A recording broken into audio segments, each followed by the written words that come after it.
Welcome back to another edition of In Touch with Indiana Sports, sponsored by Academy Sports and Outdoors. They carry all the gear you need from the top brands, all at prices you'll love.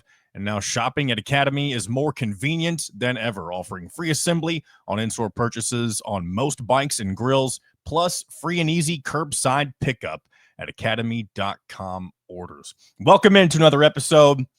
Week 1 is in the books for Indiana football. Glad to have you along for the ride.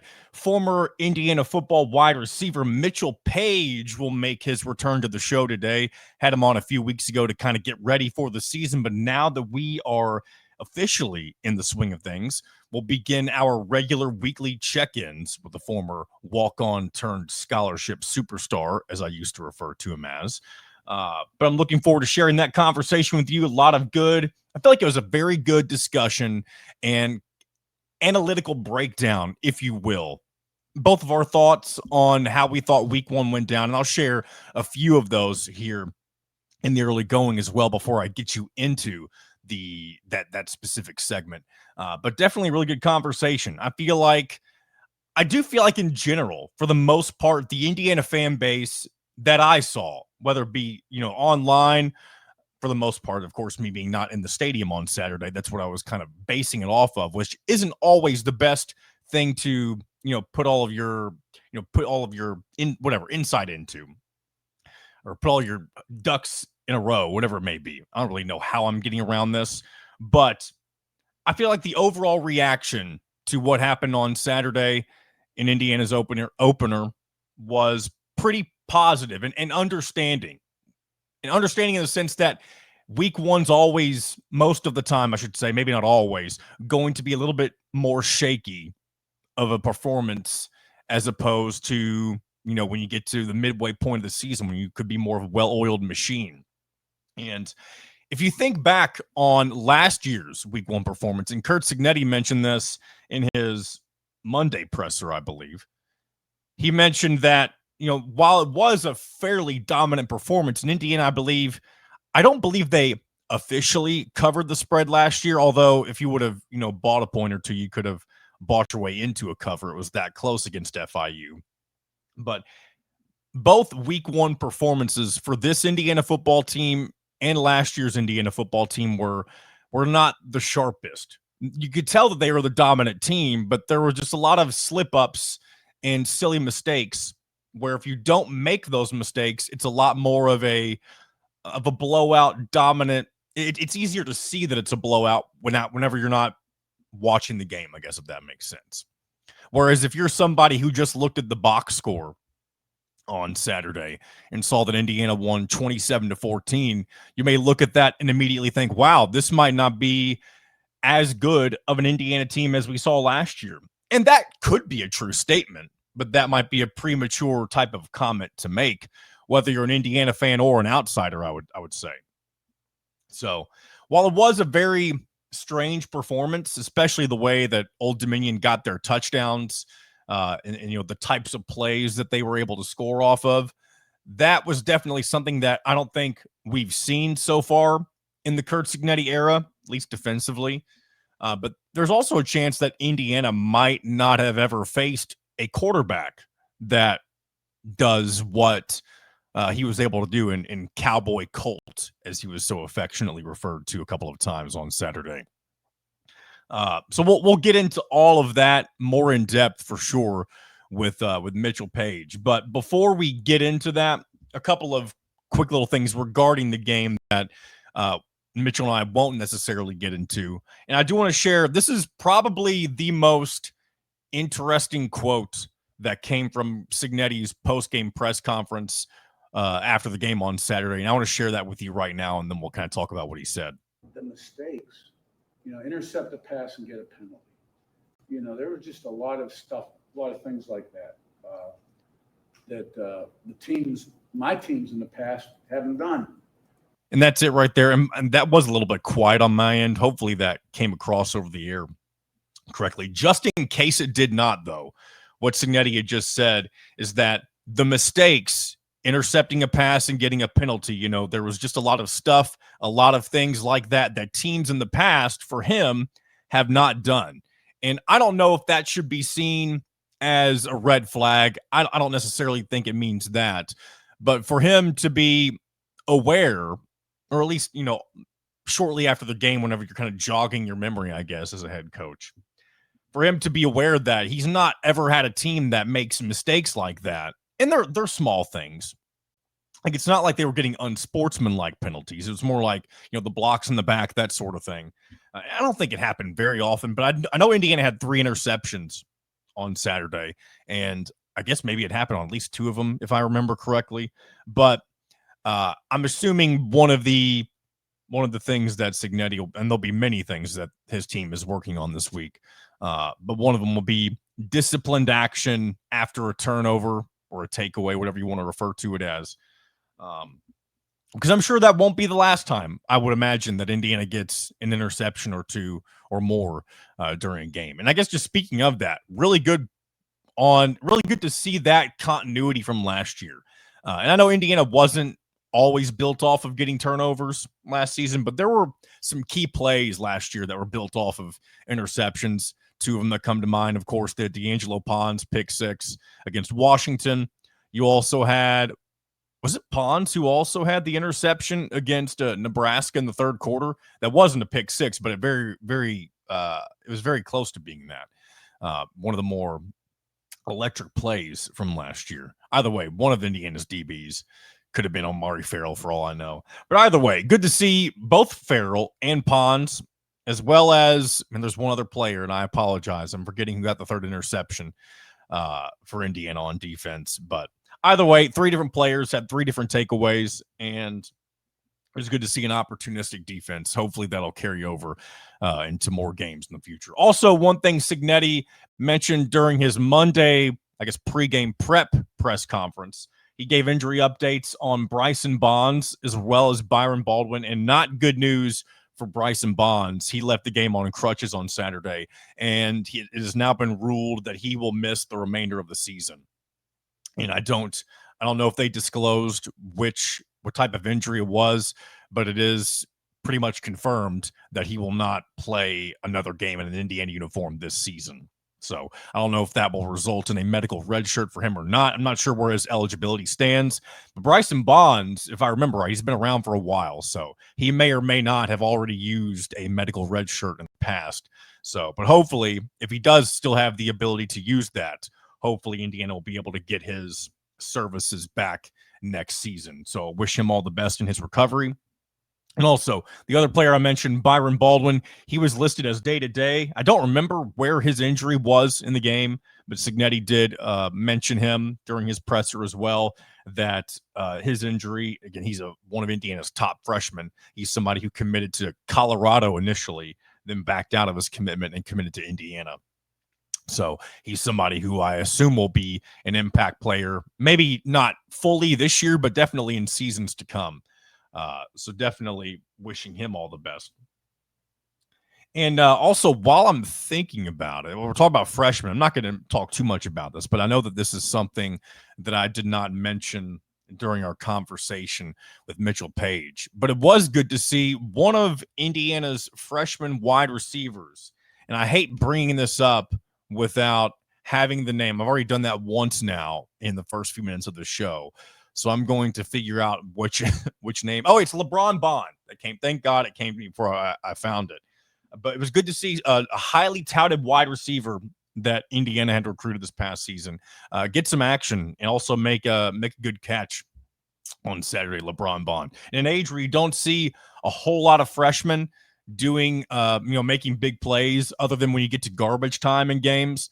It's good to see that Indiana has some guys that are worthy of being on the field during important moments of the game, and I hope that we see more of that as the season goes on and you play more tougher opponents. It'll be great to see hopefully guys like LeBron Bond be able to make big plays like that against Big Ten opponents. So that's about all I got just from an individual standpoint from this game. So let's go ahead and get more in depth with all of what happened on Saturday with Mitchell Paige. But before we do that, I want to tell you once again about our friends at Rhoback Activewear. There is only one way to describe Rhoback. that is best fit and best feel. For those who aren't familiar, they're completely changing the game with their incredibly comfortable activewear. Roback has released so many items within their new licensed game day collection, and it's our favorite as well, with novel polo designs and clean hoodie and quarter zip designs for some of your favorite schools, of course, including ours, Indiana. It's definitely worth checking out. Nobody else on the market is pairing these level of custom designs with this quality of activewear. Roback's everyday shorts or their Delta Performance pants are the perfect pairing as well. They're both super comfortable and have an elastic waistband, great fabric that is made to have the appearance of a nice short look, but the comfort for a day on the move. Roback has also been proudly leading the NIL charge, having signed partnerships with multiple college football stars, past and present, and are becoming the go-to brand for college athletes across the country. Now, for you guys, use the code IND20 at roback.com for a generous 20% off for all new customers. That's spelled RHOBACK.com for a 20% discount off of all performance polos, shorts, and more. That code, once again, is IND20. And if you've got an Indiana fan in your family that just, wants some new IU gear that just looks better than your average IU, hoodie, that sort of thing. And plus, we're getting close to the holidays. I know it's just the beginning of September, but some people like to do their Christmas shopping early. You want to get something special for the IU fan in your life, check out what they've got going on at roback.com and be sure to use that discount code IND20. Joining me now on In Touch with Indiana Sports once again, a week one recap edition. It is dry-eyed Mitchell Paige. Welcome back to the show, my friend. Yeah, if you're watching this on YouTube, I promise I'm not sick or on drugs. My eyes are so dry from yesterday, just allergy season. Man, I can barely see you if I'm honest. But how often do we get? And I'm only speaking just from, I guess, afar, if you will. How often do you get a week one game that is as beautiful and perfect of a weather day as what we had yesterday? I was planning on, so I took Maggie, my 14-month-old, for the first time, and I knew that I was taking her for the first game all summer. I was anticipating 100 degrees and maybe 30 seconds in the stadium. The weather allowed us to stay till halftime. So that's the way it was. It was huge. Big weather day. Beautiful stadium. The intro of Hoosier the Bison. Oh, that was fantastic. That was fantastic. Electric Factory. I saw the video of the Hoosier the Bison entrance, and for the first time ever, I felt like we looked like a real football program. And I know that might sound stupid, but just the entrance, and maybe it's a one-time thing because it was a new mascot type thing, but that reminded me of kind of like the Auburn War Eagle type stuff that you see as like a college football tradition. We looked like a real college football program yesterday. I was so nervous. That could have went one or two ways. There was no like, oh, that was decent. It was either going to be the coolest thing ever, or we are going to be the mockery of all of college football. And I couldn't, it was A+++.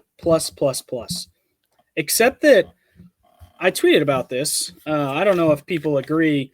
It looked like as Hoosier got down low, he thought the ground was going to be a little closer to him. He fell kind of straight down onto his butt from like 10 feet in the air. We might have to get an injury check. I'm curious, like, how do you, like, you can't really rehearse that sort of thing, right? Is that one of those things that, like, you just kind of go balls to the wall and hope it works out the first time? I guarantee he's jumped out of like 10 planes and that mask got out. That it feels like one you can't mess up. You probably got to try it with someone on your back, then try it with some people around you to help before you just, I mean, it's ballsy to fly in with 50,000 people or however many thousand people there are. Try not to go splat. But then to go straight to the motorcycle, 10 out of 10 for Hoosier the Bison. I will say the one thing I don't like is his name, Hoosier the Bison. Could we have not given him a better name? And I know the old mascot, it had a different name, right? Wasn't it? Or maybe it was a name we made up because we talked mascots a long time ago. And I don't want to dwell on this for too much longer. I just don't. It's just such a basic name. I wish he had a more creative mascot name. I think the name is he's Hoosier. He's a Hoosier. He is Hoosier. I think it fits him perfectly. And hopefully he's around for a long time. I think they did a great job with the look. He doesn't look that scary. He hopefully is around for a long time. And he's 1-0. He's 1-0 as the Indiana mascot. And he's 1-0 that. Yeah, right, and one of the weirdest games I've probably ever watched. Definitely one of the, and we've only got a small sample size, but definitely, I mean, it's probably fair to say that this is the weirdest game of the Curt Cignetti era so far. Yes. Yeah, it was statistically complete domination, and yet you left feeling nervous isn't the correct word, but like, what the heck just happened? Well, let's just start from the beginning. I mean, it was I don't want to call it a nightmare scenario because coincidences like this happen all the time. But I remember sitting watching kickoff. I didn't know who had won the toss, and I said, I hope we're going to see the defense first. And, of course, that's what happened. And opening play from scrimmage, Cowboy Colt, as they call him. What was his actual name? Colton Joseph. Cowboy Colton Joseph runs for 75 yards on the opening play of the game. And I'm sure from your perspective inside the stadium had to have been complete silence. Yeah, it felt like we didn't – at least 50% of the people around me didn't even realize the game had started. And then you look out and he's just running untouched fast. I was really impressed by him. I mean, we'll talk about how the defense actually played, but I thought their quarterback was pretty dang tough. He stood in and made some throws that were not easy. I was really impressed by him. I mean, him alone, he's solely responsible for all of the points that Old Dominion was able to put up on the board. Of course, later on in, I can't remember if it was the third or fourth quarter, he does almost the exact same thing for 78 yards. And outside of those two snaps, the defense was very solid. I believe I saw Zach Osterman put this out on Twitter, and I believe Cignetti may have mentioned it in his press conference, that they took one snap. Old Dominion's offense only took one snap on the opposite side of the 50-yard line, which is a good thing for our defense. But to have those two big plays, me being the optimist in this situation, I feel like I'm chalking it up more towards that Colton Joseph might just be a pretty good runner. Yeah, and it was a couple misfits, and that's a good team. They're going to take advantage when you have a couple guys in the wrong place. It was the first game of the year. I thought for the most part they were really solid. I think it's a little bit easier to fire on all cylinders early on defense as opposed to offense. I thought I was a little disappointed that we didn't cause more havoc as a defensive line. But again, it's first game of the year, some misfits. You got some new guys that you're trying to work in. I was not worried about the defense hardly at all. They had two big plays. Okay, good for them. Hopefully Kennesaw State doesn't run that exact same play because we appear to be in trouble on that play. But it just is – that's exactly what – like, it just doesn't feel like they did anything all game, and yet they had 14 points. It's about as good as we could have played on defense outside of putting some pressure on the quarterback and missing a couple tackles or misfitting. Well, I know people hate doing this sometimes because it requires you to – you have an outlier. You take away the two long runs from Mr. Cowboy Colt himself, and that's 153 yards of their rushing offense, and 218 minus 153. I can't do the math, but that's not a whole lot of rushing yards. Yeah, what is that, like 65? Yeah, they went nowhere. They had 10 first downs the whole game, forced 3 turnovers, 3 interceptions, active hands, tip passes. All 3 different defensive backs, by the way, getting interceptions. Yeah, I mean, guys kind of flying around. You get a long special teams touchdown that actually proved to be much more valuable than I anticipated it being. I thought for a second, I don't know why I thought this. I thought I had the longest punt return in school history, but I do not. So that was another little whatever. And you're referring to the Michigan punt return? Western Kentucky, I had a 91-yarder. Okay. And was this a 92-yarder? It was 91, so he tied me, okay. But there's a 94 and I think a 96, so we're tied for third. Okay. But kid looked fast. I was impressed. Wasn't scared to go up there and catch. It seems so simple, but fair catching the ball and saving the offense 10 yards can be massive, and he didn't look scared. He's aggressive. I was happy about that. Mendoza getting to offense. It's first game of the year. He's got a bunch of new receivers. You can practice all you want. You can scrimmage all you want, but game speed is a little bit different beast. I expected him to look a little bit shaky, which he did. Not worried about it. He definitely had a favorite target, especially early on. It felt like every ball was going to E.J. Williams. Yeah, and I don't know if it could be that he really likes E.J. Williams, or it may be that corner was just playing a little softer. And a lot of his chunk throws were against soft coverage to a stationary target. The field out route on the sideline, I guess it's not a stationary target, but field hitches, field stops, field comebacks. There was just a lot of room out there, and it felt like he was just taking what they gave him. Had a couple of drops. Especially a big one. Omar Cooper could have had one in the end zone. Again, Yep. I saw that all day on Saturday, not just with Indiana, but so many week one games. You hate to be one of the teams that's having one of those gaffes, but I remember I had a buddy of mine over. We were watching the UK game before Indiana came on. Something very similar had happened to Kentucky, and seeing it happen to Indiana as well, I'm like, man, like you hope you're not going to be one of those teams or one of those players, I guess, but it happens. At a certain point, you have to realize that kind of thing happens in week one sometimes. Yeah, and Kentucky was in a dogfight with Toledo. Yeah. Like a true dogfight. Indiana, with a supposedly pretty good MAC team. We'll see how good Toledo ends up being. Yeah, for sure. These teams are they're healthy. They got nothing to lose. They're playing fast. It's that kind of stuff happens. I'm not worried about the score. I'm not worried about the outcome. The only thing that has me kind of scratching my head, concerned is not the right word, but the short yardage situations aren't scheme. That's more just. And are you referring to just the goal line? Because I feel like they did good in short yardage when they weren't up against the goal line. I felt like it was inside the red zone. That was a problem. Once they got in the red, it made no sense. I think they had 550 yards of offense, and they get to the 10-yard line. You're like, oh boy, hold on to your boots. Anything could happen. It's not a scheme thing. I don't care what team you're playing. If you want to get to the levels that Indiana wants to get to, that's just kind of our guys versus your guys. We're bigger and stronger than you. We're going to push you around. It just didn't happen yesterday for whatever reason. Didn't execute when you could have. I mean, that score could have been a lot uglier. It could have been a lot tighter as well. It just was such a strange game. Did a ton of impressive things, kind of what you would expect for 95% of the game. And then 5% of the game, you're like, wait a minute, who are these guys? And what happened to the Hoosiers that we know and love?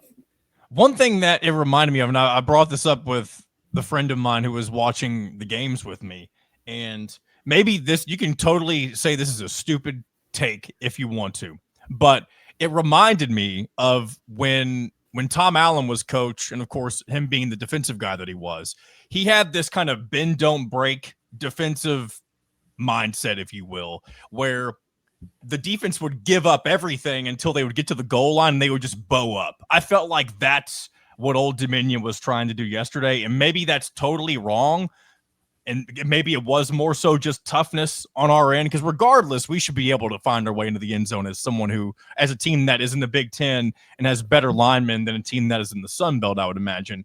But it did kind of feel like that may have been at least a potential strategy that Old Dominion was trying to employ yesterday. I don't know how I feel about that. I would guess that the bend don't break style is a product of, we can't stop these guys in space. Let's just put everybody on the line of scrimmage and hope they don't throw it around us. It was I don't know. I can't even describe what I was watching. I've seen a lot of the takes. We just stayed vanilla. We didn't want to showcase our offense. I find that very hard to believe. I disagree with that too. Yeah, when has Kurt Signetti ever shied away from showing his cards? Right, we're trying to win by 70. That seemed to be the scheme that they went into the game with. It wasn't, we've got these other goal line plays, let's keep them so if we need them later in the year. If anything, you want to show a ton of different looks. So teams that are preparing for you have to prepare for all of this stuff, and they waste time on chasing ghosts, basically.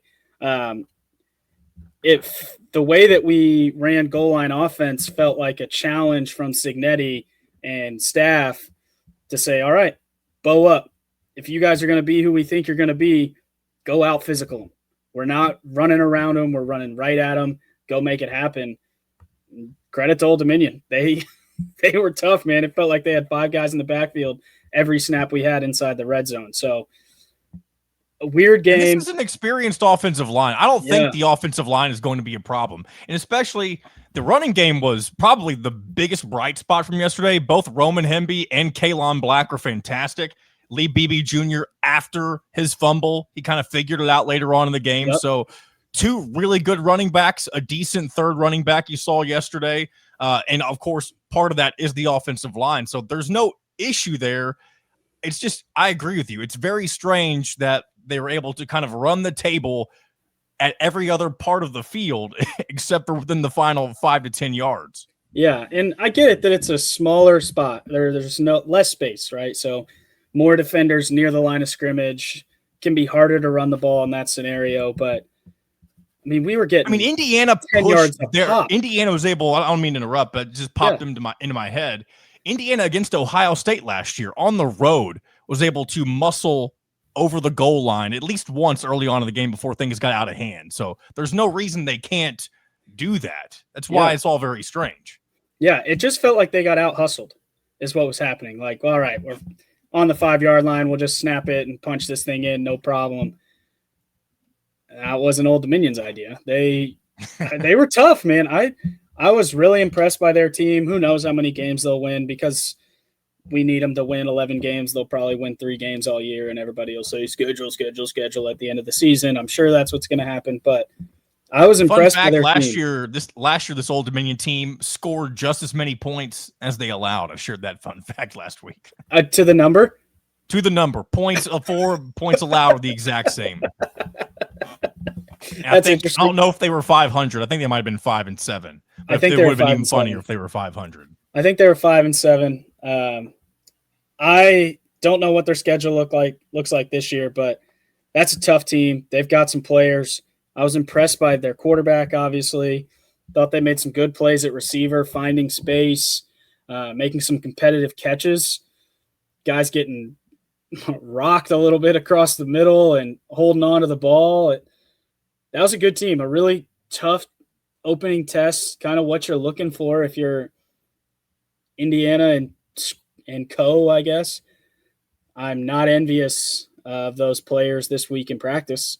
Can you just hear Signetti saying, like, oh, you guys think you're good, all this talk. Maybe they were right about the scheduling. You guys only play easy teams, blah, blah, blah.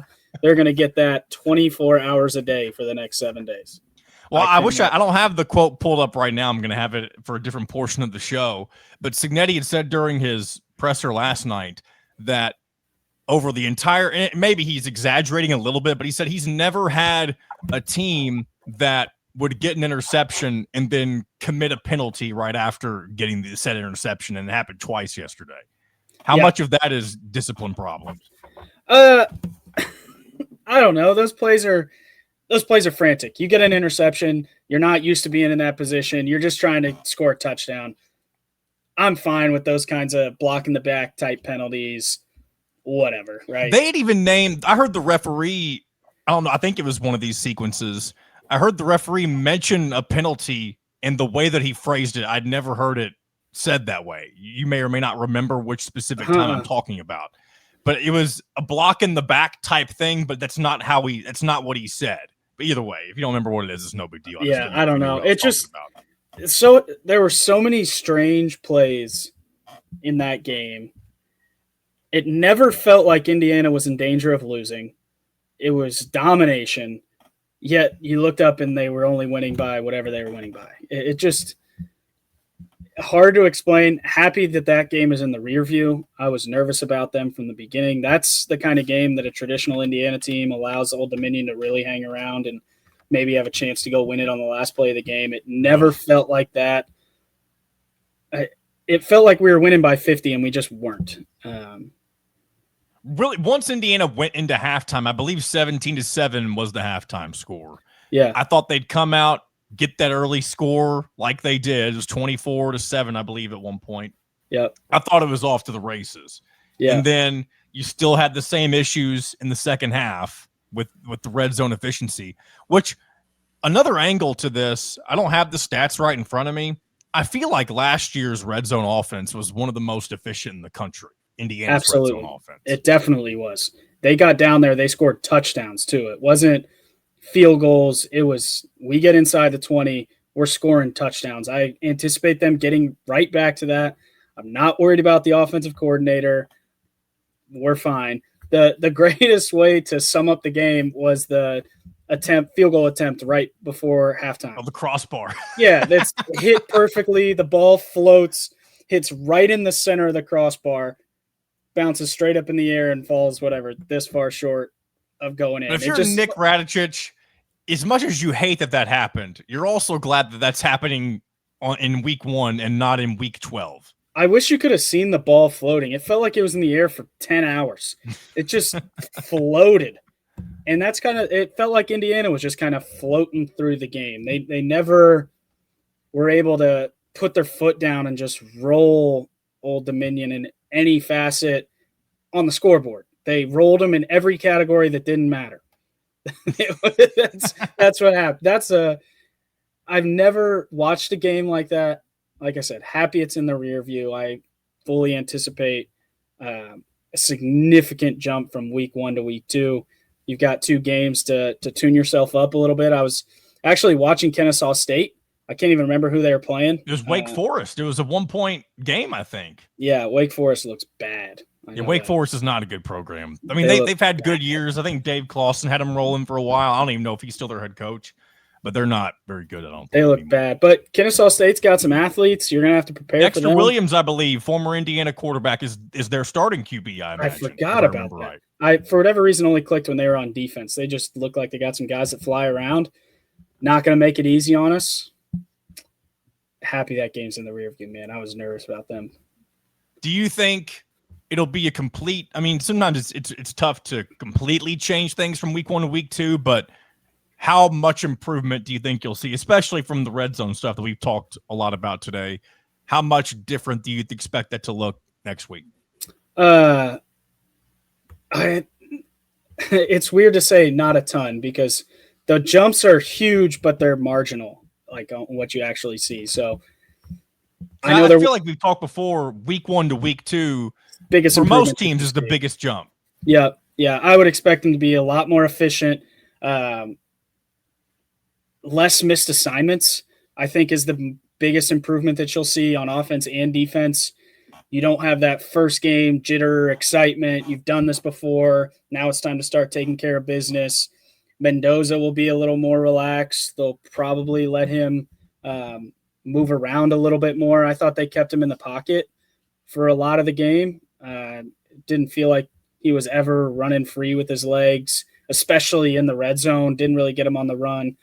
I expect to see him a little more mobile, maybe a little more dynamic play calling, but it's really going to be a mindset game. I wouldn't be surprised if the first 2 or 3 times we get in the red zone, we run it right up the middle every time to try to establish some attitude.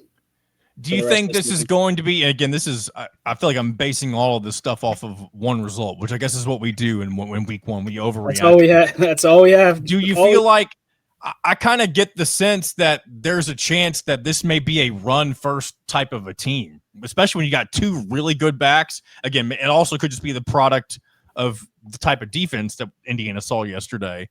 But Hemby and Black feel like more of a 1-2 punch this year than what we got last year with Ellison and Tyson Lawton. I thought those are both fantastic backs.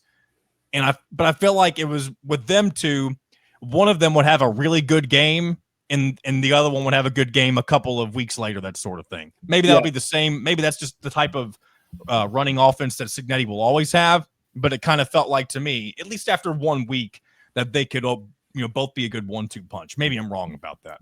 No, we might be a run-first team. I think it's really tough with a brand new quarterback, even one as experienced as Mendoza. The passing game is always going to be the last thing that fires on all cylinders. It's so much timing, so much rhythm involved, especially with down the field throws. Running the ball is a lot more about attitude. How physical can we be? How downhill can we be? There's a lot less outside factors that go into that. I'm not ready to say that we're going to be totally run first, but the run will definitely be featured heavy, especially with Mendoza being able to create with his legs. So I don't even think we've scratched the surface on how multiple they'll be on offense. I expect Mendoza's feet to settle down a little bit, be a little more accurate next week, start going through progressions a little slower, more efficiently. Slower is not the right word, but more efficiently, calmer. I expect them to have a really, really good game next Saturday. Get things right a little bit. Before we wrap this up, while we got a few more minutes, I do want to ask you about probably what I would say is the most surprising result, at least from a national perspective yesterday. Florida State defeats number 8 Alabama 31-17. And of course, some of us, maybe it's just me, I say some of us, it probably is just me, call it Indiana South sometimes when you got Kalen DeBoer, Nick Sheridan, and Kane Womack down there. Does it feel like that's going to be a failed regime at Alabama? Because to me, I feel like it's not gonna work out, unfortunately, for Kalen DeBoer. Pressure's high at Alabama. Let's just say that the seat is warm. I was very impressed by Florida State's offensive and defensive line. The defensive line, especially, there was a couple times they went to the Tennessee or the Alabama quarterback, Ty Simpson, and he just looked like a deer in headlights. Like, where are these guys coming from? I have 1 second to throw the ball. Just looked really out of rhythm. Guys dropping the ball at Alabama. See, we're worried about guys at Indiana dropping the ball. It happens all over the place, everywhere. Everyone's out of sync. But the physicality of Florida State was really impressive. I think the quarterback talks a lot. I don't think he's the most electrifying passer, but there's something to be said about having an attitude, bringing an attitude. I would love for Mendoza to develop something like that. Curtis Rourke had it a lot quieter, but had a presence. When you have a quarterback that's like that, you can win a lot of games. So I mean, he said what he said back in June, and that was Nick Saban's not there to save Alabama. That was a psycho. I feel like maybe it's because we're not around, the SEC and ACE, or I guess, just Southern football the way that we are up here with the Big Ten. But I didn't realize those things were said until, of course, all that came to fruition yesterday. It's a wild comment for anybody to make. It's a crazy comment from a guy that wasn't any good at Boston College. Like in terms of statistics, I think people know this. I'm a Miami fan as well, so I watch them play Boston College every year. I'm like, this guy. Thank goodness they have this Castellanos guy at quarterback, because Miami will never lose to them because of him. And he was phenomenal yesterday. So I think my takeaway from the game is I am much more concerned about how dumb SEC people are on Twitter and how worried about Indiana they all are.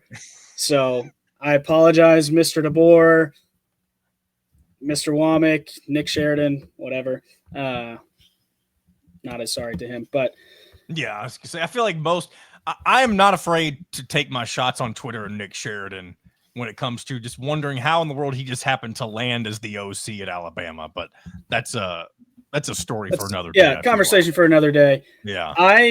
I'm a Miami fan, and the SEC talking heads have gotten so bad that I was cheering for Florida State, which is something I never in my wildest I dreams. enjoyed watching Florida State go 2-10 last year, but I'm with you. I was happy to see them win against Alabama. Me too. I was watching UTSA taking it to Texas A&M for half a second, feeling great, and then things got out of hand for the Roadrunners a little bit. But it's fun to actually care about things like that because Indiana is relevant. I wouldn't think too long on the way they played yesterday. When you look at what actually happened, they did exactly what they were supposed to do outside of the most important areas.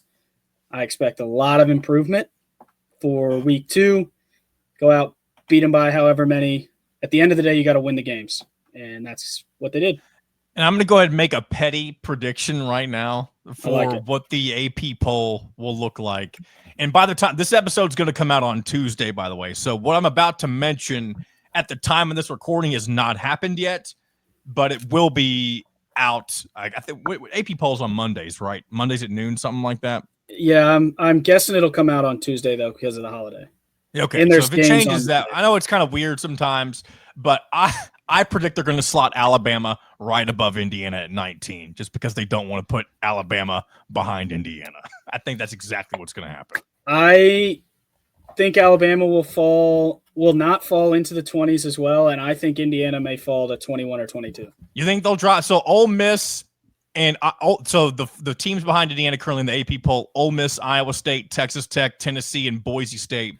Really, everybody except Boise in that group looked really well this past weekend. I know Ole Miss dominated whatever FCS team they played. Yep. Iowa State might win the Big 12. Texas Tech, was that who you were just referring to earlier when you were talking about they were losing to? No, Texas A&M. You mentioned. Oh, that was A&M. A&M. Yeah. And then Tennessee dominated Syracuse for most of their games. So yeah, Indiana might get jumped by, especially Ole Miss being an SEC team, and they're right behind them. So Ole Miss, Tennessee, and Iowa State will jump in front of them, I think. But there's also some teams I'm sure in like the 15 to 20 that lost. I'm guessing 21 or 22 for Indiana. Next week. Plus, this poll, by the way, came out before week 0. Iowa State has the win over Kansas State. Kansas State number 17, so they'll drop. So Indiana, honestly, between all the shuffling around, they may find themselves still at 20 when everything's all said and done. However, I do think Alabama, there's no way in hell that they put Alabama behind Indiana. No, Florida. It's a brand new Florida State team. They lost at Florida State. Yada yada yada. If Indiana Alabama is praying that Florida State is good. Alabama and their fans are praying that Florida State is good because that'll be the only thing that they can. I mean, anytime you lose, you hope the team that you lost to is good. It just helps you look better. But can you imagine if Indiana lost at Florida State in the same way that Alabama did as the number 8? Indiana would drop out of the polls. They probably wouldn't receive. Honestly, they wouldn't receive any votes the following week. I think they'd be gone. Agree 100%. If the same scenario happened, but it was Indiana instead of Alabama, Indiana was ranked 8th. They went to Florida State. I think they received 0 votes and are the laughing stock of the country. And Alabama is now going to be like, well, they still have a lot of good pieces. Man. But thankfully, that's not the scenario that happened to take place. But Mitchell, I appreciate your time as always. We'll do this again, hopefully each and every week. Yeah. And hopefully we'll have a lot of good things to talk about as the season goes on. A couple, I don't want to call them sleeper games because I enjoy watching all the matchups, even if the opponent isn't super exciting. But things get real here when we get to week 4 when they face Illinois. But we got some time before we get to that matchup, of course. Yeah, absolutely. Do you care if I plug something real quick for myself? Plug whatever you want, my friend. Okay. I feel weird doing this, but I'm doing a live show Friday night before the Kennesaw State game. I think gates open at 6:30. Show starts at 7 at the Buskirk. Where is this at, by the way? Buskirk Chumley, the theater on Kirkwood, right down the street from Kilroy's, upstairs. Come hang out with us for an hour, then go do what you do on a Friday night before the game. But we'd love to see you. We'll be talking ball, talking Kennesaw State, probably talking some golf. Should be a lot of fun. Go check out Mitchell's live guest appearance. Should be a lot of fun. Wherever that is. Hopefully they're not a competitor. If they are, who cares? But we'll go ahead and wrap up this segment, and I look forward to seeing you next week. Yeah, man, absolutely. Big thanks as always to Mitchell Paige, and I'm glad that we have him back for the next several weeks as we go through the football season, and hopefully, just like last year, we'll have an enjoyable ride for another Indiana football season. So look forward to checking back with him each and every week. All right. Before we get into the rest of today's show, I want to tell you once again about Academy Sports and Outdoors. They carry all the gear you need from the top brands, all at prices you'll love. And now shopping at Academy is more convenient than ever. offering free assembly on in-store purchases, plus free and easy curbside pickup on academy.com orders. Want to save even more every day? Open and use an Academy Sports and Outdoors credit card to get 5% off future purchases when you are approved. Save time and money at Academy Sports and Outdoors and have fun out there. All right, let's get back into the show, shall we? All right, week one, not the most chaotic week one, but there were several interesting results that came about from some of the bigger games, and none more, I guess, electrifying, shocking in some way than Alabama's loss, number 8 Alabama's loss to previously unranked Florida State. New AP poll not currently up as of the time of this recording. It'll be up today more than likely, though. Especially because with Labor Day, very strange. Well, just because you have games on Sunday and Monday, so the AP poll for week 2 gets delayed a little bit. But nonetheless, unranked Florida State, a Florida State team that last year opened their season in Ireland in the Aer Lingus College Football Classic, lost to Georgia Tech. Fairly surprising result, but nothing was more surprising with them coming off. So let's just go back a little further, shall we? Florida State, the previous season, goes undefeated, 13-0, wins the ACC championship. And because they lost former quarterback Jordan Travis, they get left out of the college football playoff back when it was still a 14 playoff. Probably the biggest snub in the history of the 14 playoff. Now, of course, they went on to get obliterated by Georgia in whatever bowl game they were in, but I believe they had a lot of opt-outs at that point. So maybe that's not a big metric to use there. But either way, Florida State from that season, went to that Ireland game that I talked about, lost to Georgia Tech, followed that up with a 2-10 record. Kind of a similar, definitely a harder fall from grace than Indiana had back from 2020 to 2021 when they went 8-4 or 6-2, and then went 2-10 the following year. They both teams went 2-10, but Florida State, of course, previously undefeated, and many thought Florida State, was just kind of going to be left in the dust for a little while after that. But Mike Norvell bounced back in the absolute best way that he could have by hosting the Alabama Crimson Tide, led by former Indiana OC Kalen DeBoer, also with his cast and crew, other former Indiana coaches with Kane Womack, a defensive coordinator, and Nick Sheridan, the beloved Nick Sheridan, an offensive coordinator. To have that result play out, it's unfortunate for Indiana South down there in Tuscaloosa, but I think, man, unless Kalen DeBoer makes some changes, and maybe this is just an overreaction to week one, but there were times last year where Alabama had some questionable results, and to start off this season against a Florida State team that was awful last year, maybe they're going to be different this year. And not only that, the quarterback, Tommy Castellanos, called out Alabama during the summer months, saying, they don't have Nick Saban to save them. I know Mitchell Paige and I talked a little bit about that earlier.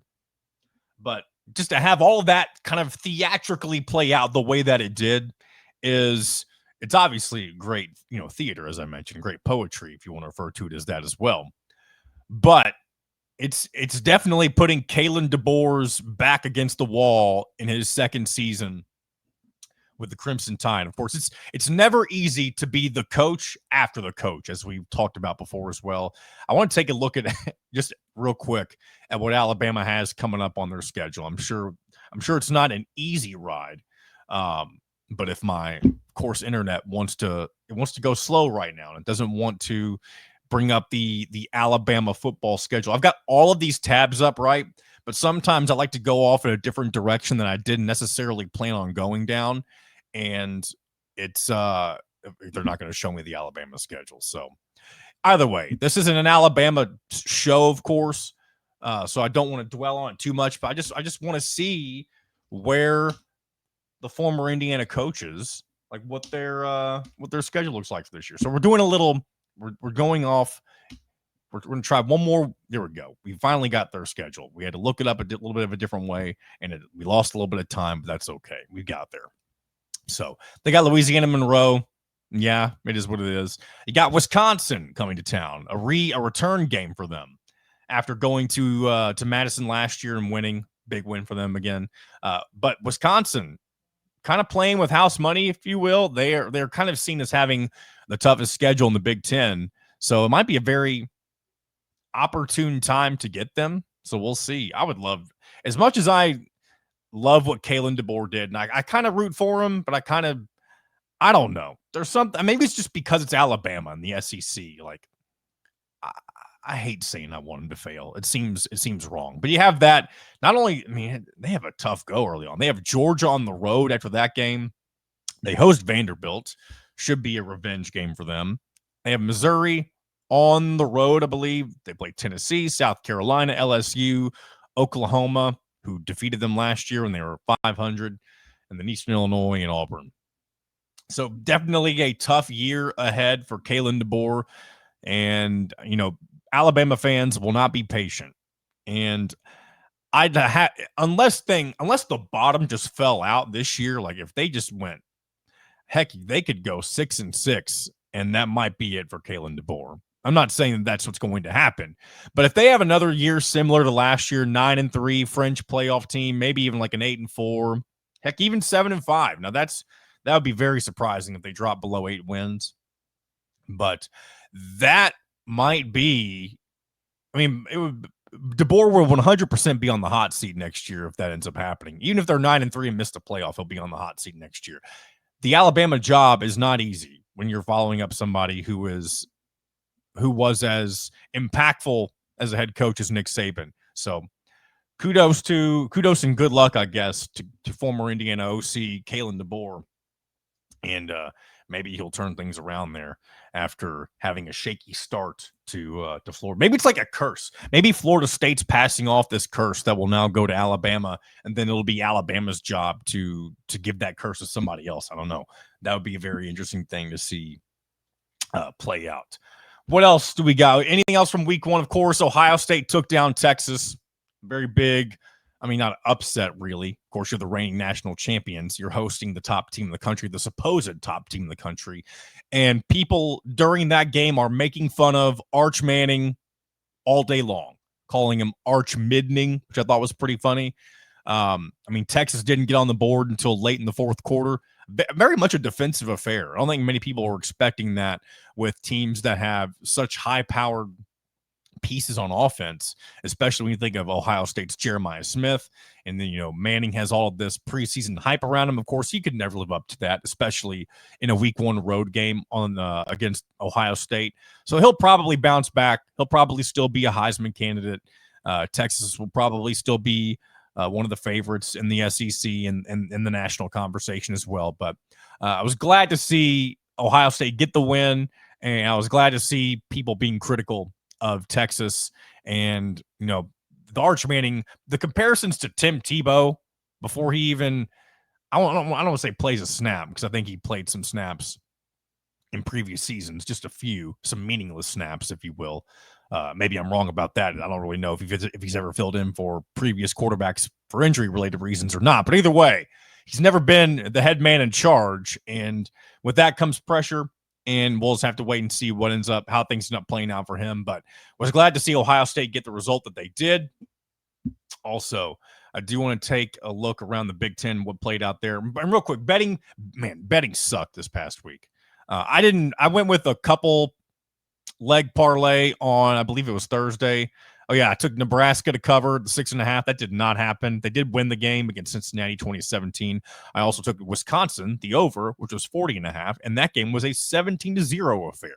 So wrong on both accounts. And then I told you all the over was probably the safe pick with Indiana on Saturday, and I ended up having a change of heart there. I went with the Indiana cover, and unfortunately, neither one of those hit, so it wouldn't have mattered. But not a good weekend for me for betting. As always, though, I'll share my picks for the upcoming week, or at least, again, I said this last week. Now that we're in a 1 show a week type of ordeal as opposed to 3, I used to do my picks on Friday after I'd had time to kind of look at some stuff. Instead of making my definitive picks each and every week, I'm just going to share some games that I like, different things for, spread, over, under, whatever it may be. I'll share which ones I like, and I'm not going to definitively give a parlay, because I probably won't make decisions on that until later on. But I'll share some games I like, and we'll get to those a little bit later. But some other results from this week that were interesting. Rutgers barely held out Ohio 34-31. Interesting result there. Upcoming opponent Illinois in week 4 dominated Western Illinois 52-3, not necessarily in the exact same fashion that Indiana did last year to Western Illinois, but still a dominant victory for the Illini. Utah went on the road at UCLA and destroyed them 43-10 in Tino Sinceri's debut as offensive coordinator. So disappointing result down there for them. Maybe it's going to be a work in progress for the Bruins. And they got the quarterback from Tennessee, so I expected a lot more out of them. So we'll have to see if anything changes for them as the season goes on. Oregon dominated Montana State. If you remember last year, they struggled against Idaho in one of the early games that season. So not the same type of struggles this year for the Ducks. Michigan struggled a little bit with New Mexico, ended up defeating them 34-17. Again, I still think Michigan might be a little, their 14th ranking might be a little overcompensating a little bit for them. I still think their current head coach, whose name is escaping me, I am not doing well with name. Oh yeah, Sharon Moore. I think he's somebody who will end up not working out for the Wolverines, but of course that remains to be seen. USC 73-13 win over Missouri State. Could be a bounce back year for the Trojans after being mediocre at best last year. Maryland destroyed Florida Atlantic 39-7. A lot of people, a lot of talking heads, I should say, had Florida Atlantic potentially upsetting Maryland. That was far from the case.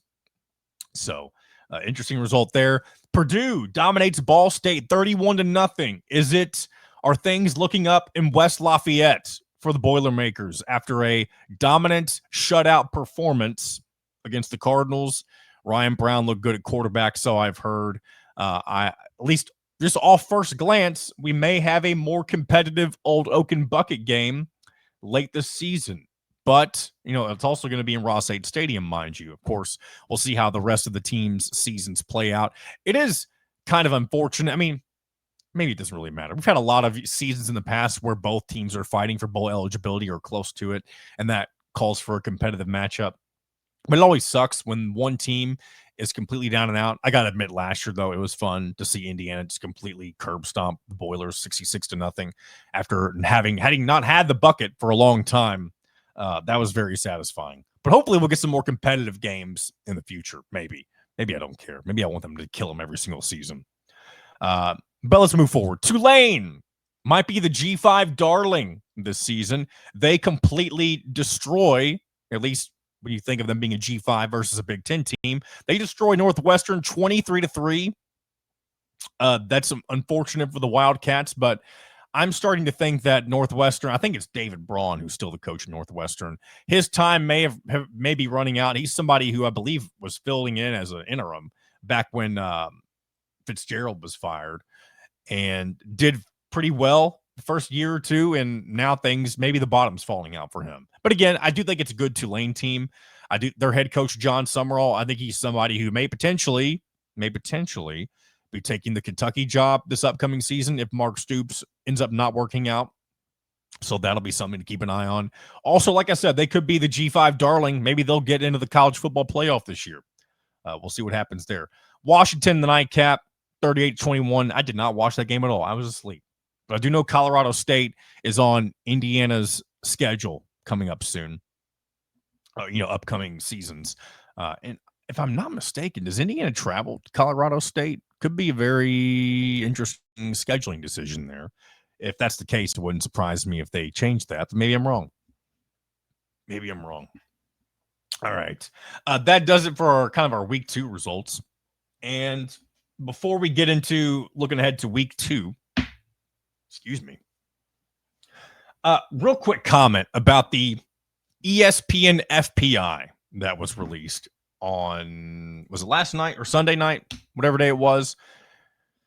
I'm going to pull this. I have this on my social media, my Twitter, my X, whatever you want to call it. So ESPN, their FPI, which we referenced a lot last year because it did feel like the FPI really liked Indiana early on last year before we knew that they were going to, be 11-1, that sort of thing. So I referenced it a bunch. But there have been a lot of people who have said the FPI is not always the best metric to use. It's biased, especially with the fact that it's an ESPN metric and they decide the college football playoff. They have affiliations with the SEC, that sort of thing. And you look at the FPI, the post week 1 FPI, there's some strange things here, a couple of strange things. And I guess there was one account that laid it out the best. I'm going to try to find his response. Yeah. So here we go. This is HDA is this guy's name, Hammer Drill Auto. I guess we're giving him credit here. But the first thing that's obvious, so Ohio State defeats Texas, and it was at home, of course, but Ohio State defeats them, and Texas remains at number 1. Ohio State remains at number 3. And Georgia stays in between at number 2. Now, I know that, road wins are more heavily favored than home wins, that sort of thing. But evidently, it's more important to lose, especially in a game where Texas could not find the end zone until, 80% through the game? So why are we rewarding teams for losing, even if they look good or it's a close game? I mean, the spread was 2.5? Texas couldn't even cover the spread. Now, 2.5 is a very close spread, of course, but Texas did not cover. They did not look good offensively. They kind of figured it out a little bit late, and maybe it was because their back was against the wall, that sort of thing. But I don't really know what they're basing this on. Like, why is a road loss, a close road loss, I guess, because they only lost by a touchdown. Why is a close road loss to the number 3 team in the country more valuable than a home win against the supposed number 1 team in the country?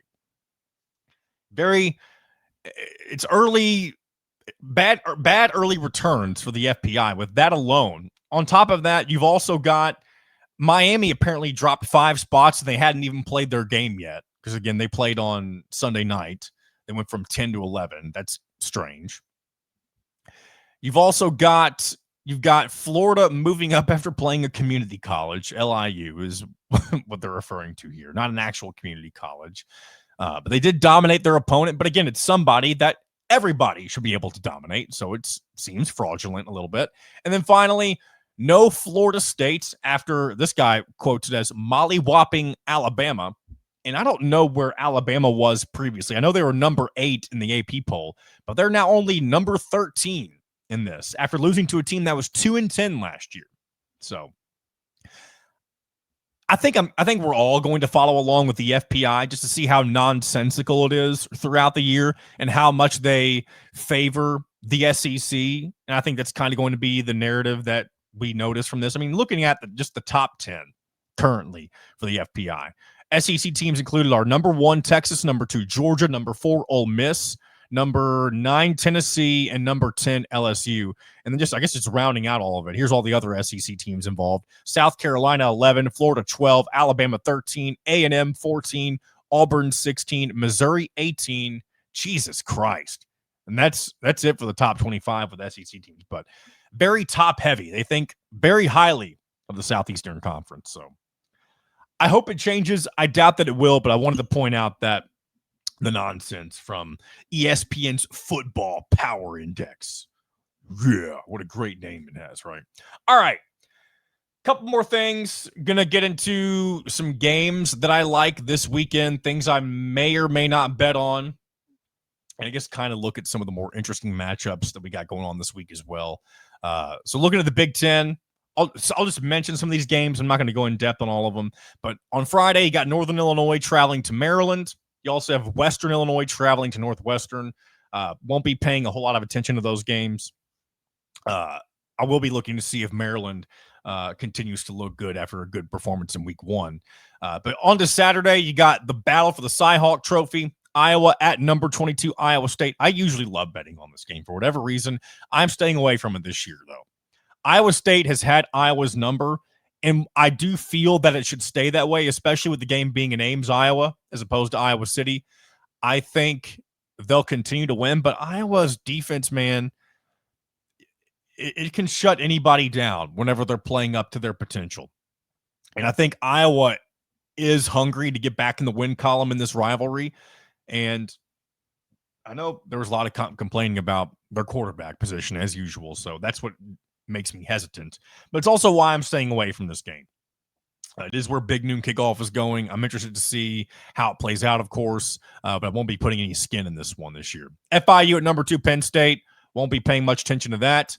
Number 12, Illinois at Duke. I do like the spread here. Illinois, 3-point favorites. I tried to buy a point when I was looking at this earlier, but it wouldn't let me. Maybe it's because it's too early. Or buy half a point, I should say. I like Illinois in this. Duke opened their season with, I think, a 41-15 win against Elon or something like that. I don't know if that was the exact score, but it was something in that ballpark. On the road for Illinois, of course. I'll be rooting for Illinois to win this game because I want Illinois to be undefeated when the Hoosiers play them in Bloomington. But Duke's not a bad team. Duke could find a way to win this game, but I do think Illinois will find a way to win and cover those 3 points. So I like that game. Of course, Indiana, Kennesaw State. We'll talk a little bit more. Actually, you know what? I only have a few things about Kennesaw State, so we can just talk about it right now. With Indiana, Kennesaw State, there's a couple things. First of all, quarterback Dexter Williams, former Indiana guy. He's their quarterback. He's somebody, like, he was very familiar with Indiana. Of course, it was the Tom Allen era Indiana, but that will, I'm sure, provide an extra chip on his shoulder as he comes into Bloomington. I'm sure if he gets, let's just say he has his cowboy cult moment, okay? And, you know, I'm not saying he's going to run for 75 yards, but he has a big play that helps him get a score. That guy, that player will be feeling good, especially in front of his former fan base, if you will. And that could provide an interesting scenario for the Hoosiers. I'm not predicting that to happen. And let's just looking at their week 1 result against Wake Forest, they did not score a lot of points. It was a 10-9 loss against a less than stellar Wake Forest team, I would imagine. But Williams was 12 for 33 in his season debut. No touchdowns, 149 yards, QBR of a 74.3. And then when it comes to rushing, they outran Wake Forest, 158-139. I still don't imagine Indiana would have much trouble stopping the run here, but we'll see. Kennesaw State's big highlight last year was taking down then undefeated Liberty, and that was their first big win as an FBS program. So they're not a slouch by any means, but I don't think Indiana should have much trouble with them. I would assume this would be an easier game than Old Dominion. And speaking of which, the game with Indiana Kennesaw State currently sits at 35.5 point spread for Indiana with a total of 50.5. That's around a score of like 42-7. And honestly, that feels right on the money for me because of that, I'm not taking the spread or the over in this game. There were too many wonky things that happened in week 1 for Indiana that if they were to happen again in week 2, it would be concerning. It's also one of those things that it makes it to where I want to stay away from betting either one of those things. But because I feel like 42-7, if the outcome were 42-7, the spread, which is currently at 35.5, that would be a Kennesaw State cover, and that would be hitting the under, but just barely for both. So that's kind of what I'm looking at. That seems like that's kind of my score prediction, 42-7. So we'll see how things play out right there. Northwestern State, Minnesota, not much going there. Not much, insight on that game. Ohio State taking on Grambling State. Oregon will take on Oklahoma State, a Big 12 opponent battle, if you will. Mike Gundy, I believe, is still the head coach there. Don't know much about their team. Rutgers, Miami of Ohio, Wisconsin, Middle Tennessee, MTSU coming off an embarrassing loss. I don't remember who it was to. And again, we're going to see if we can get this pulled up before I sit here and ramble on for too long. But MTSU, they lost to an FCS team, Austin Peay, and they didn't just lose to them. They lost badly, 34-14. So I'm tempted to take Wisconsin, the spread. Right now it's minus 28.5. But I'm also I was let down last week by their offense. So, and plus I think Billy Edwards Jr., their quarterback, former Maryland quarterback, he got injured during last game. So who knows what their offense will look like, even though it's against a bad MTSU team. Also got Michigan and Oklahoma. Number 14, Michigan at number 18, Oklahoma. A matchup of two teams that I think are overrated. I say that for sure. I think they're both getting the brand bump, if you will. And I still think Michigan's probably the better team here. Oklahoma is favored by 6.5 points. But again, what do I know? This is one I'm staying away from. But if I were betting it, I like Michigan to take the upset. Maybe that's the Big Ten bias in me. Maybe not. We'll see. Purdue hosts Southern Illinois. USC hosts Georgia Southern. And then you got the next game that I'm going to bet on. It's Michigan State, Boston College. Michigan State currently 3-point favorites, similar to Illinois against Duke. Said this being a home game for Michigan State. Excuse me. Michigan State they took on Western Michigan in week 1, looked pretty dominant. I look for them. I think they lost in overtime last year to Boston College on the road. I think they'll avenge that and cover that 3 points. I have faith in the Spartans. They still have Aiden Childs. They still have Nick Marsh at receiver. I think that'll be a dynamic duo as they progress through this season. Akron at Nebraska. Nebraska let me down, so I'm not betting on them this week. UCLA at UNLV. UCLA's favored by 2.5 points. I don't like that spread. I like UNLV to cover and maybe even outright win. So I think UNLV money line might be the play in that one. And then finally, UC Davis at Washington. Not really going to do much betting on that. And then a quick look at the top 25. Any interesting match? And I know, so this current, as I look at top 25, it's there's not a whole lot when it comes to, I guess, or what I'm waiting on, I guess, is the updated rankings. But there's, other than the ranked matchup that I already mentioned, which is Michigan, Oklahoma. Not a lot of top 25 on top 25 games. Of course, Boise State will drop out after losing to USF in dominant fashion. They were previously number 25. They'll take on Eastern Washington next week, though. So if you're a Broncos fan, watch, whatever you want to call it, you're probably not. They play at 9 o'clock on Friday. So, yeah, not much doing with the top 25 this week, but that's what I'm kind of looking at as we get ready for a second week of college football. And then another thing that I've not really talked a lot about, and I'm not going to do much of it today, but we got to at least mention it. NFL week 1 is here. The NFL kicks off on Thursday. Cowboys at Eagles, defending Super Bowl champ Eagles against America's team, former team. I don't think Cowboys are really America's team anymore. That's back in the day when you can only watch the Cowboys on TV, the Cowboys and the Dolphins. You got Chiefs Chargers on Friday. Of course, the Super Bowl runners up. That's on YouTube, apparently, like solely, like not just YouTube TV. I guess it's being live broadcast on YouTube. That's strange. And then Colts will get their season started against the Dolphins, against injury-prone Tua Tagovailoa. I would say I like this opponent for the Colts simply because there's a lot of question marks down in Miami, more so this upcoming season than last year. Of course, I just mentioned the injury-prone quarterback. You are going to have Nick Westbrook-Akine as a wide receiver now for the Dolphins after having a good end of the season last year for the Tennessee Titans.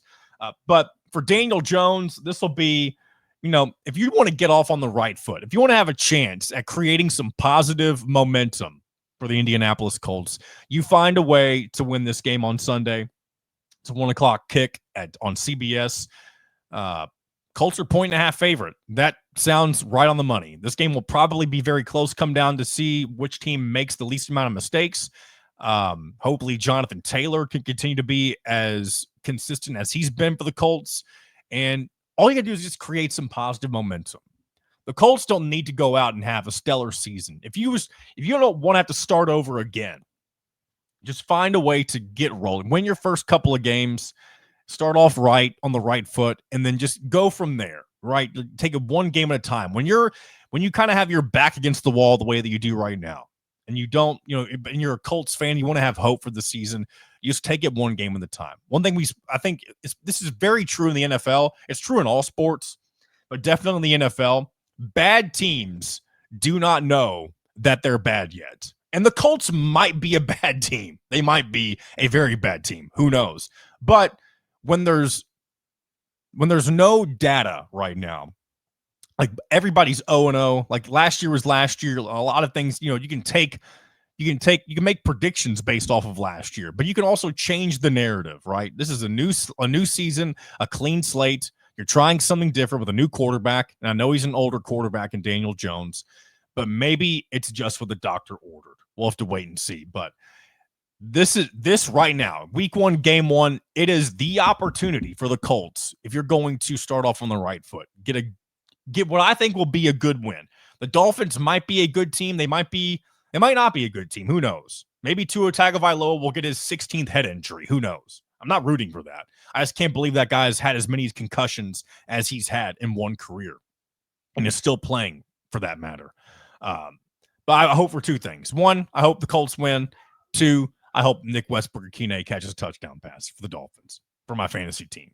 Actually, he's probably not going to start on my fantasy team, but it'd be nice to see him get a touchdown catch. So that's my NFL insight for you this week, I guess. It's never really a lot, but we'll follow along with the Colts. Of course, my wife's a Bills fan. They'll take on the Ravens on Sunday Night Football. And, hopefully the Bills will have they're due for, their Super Bowl window is closing. It's now or never, I feel like, for the Bills. Josh Allen's still at the top of his game. You find a way to get over the Chiefs playoff hump, because you can beat them in the regular season, but you got to beat them in the postseason as well. But you got a really good opportunity to beat what could be the other best team in the AFC, one of the 2 or 3 best teams in the Ravens. You got a rematch of 2 of the best quarterbacks in the NFL with, of course, Allen and Lamar Jackson. Should be a hell of a Sunday Night Football matchup between those 2 teams. So, and then Monday night, Vikings-Bears. You got a new quarterback. No more Matt Eberflus. I can't even think. Was it the former Lions coordinator who's a new Bears quarterback, or a new Bears coach? I don't know off the top of my head, but either way, that's what you got in your week 1 slate for the NFL. All right, let's go ahead and wrap up with some non-rev shout-outs. I feel like I think I've said this before, we need some music for this, because we kind of just we do these quickly usually. This episode's already getting a little long, but do want to quickly shout out some of the fall programs that we don't nearly give the attention that they deserve. And we'll start with Indiana men's soccer. They have begun their season. They're still undefeated, 3-0-1. They began their year with that 2-2 tie against number 9 Clemson that we talked about last week. Since then, 3-2 win over San Francisco. Then they had 2 games of the Adidas IU Credit Union Classic. They defeated Green Bay 2-1, and then number 14 Oregon State, they shut out 2-0. So shout out to men's soccer for a really good start to the season.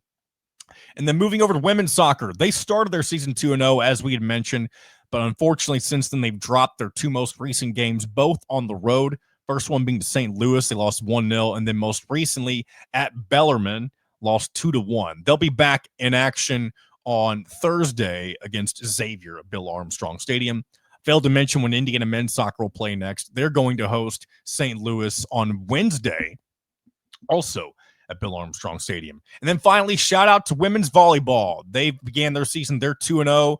They got their season rolling in the Canes Classic, defeating Miami 3-2, and then sweeping VCU Rams 3-0. Both those matches down in Coral Gables. They'll now return home for the Indiana Invitational with 3 matches against SEMO, Northern Kentucky, and Western Michigan. I would imagine they're going to look to remain undefeated after those matches. So shout out to all 3 of those programs. We'll continue to check in on those as their seasons progress. So that's going to do it for today's edition of In Touch with Indiana Sports. Looking forward to doing this all again and continue to follow along with football. Of course, we're only a couple months away from a new basketball season. And as always, look forward to our chats with Mitchell Paige and all that we have coming up with a brand new season, new college football season. We're not too far away from some really big matchups for Indiana this year, so a lot of good things to be excited about here in the very near future. So until then, this has been another edition of In Touch with Indiana Sports, powered by thehoosier.com.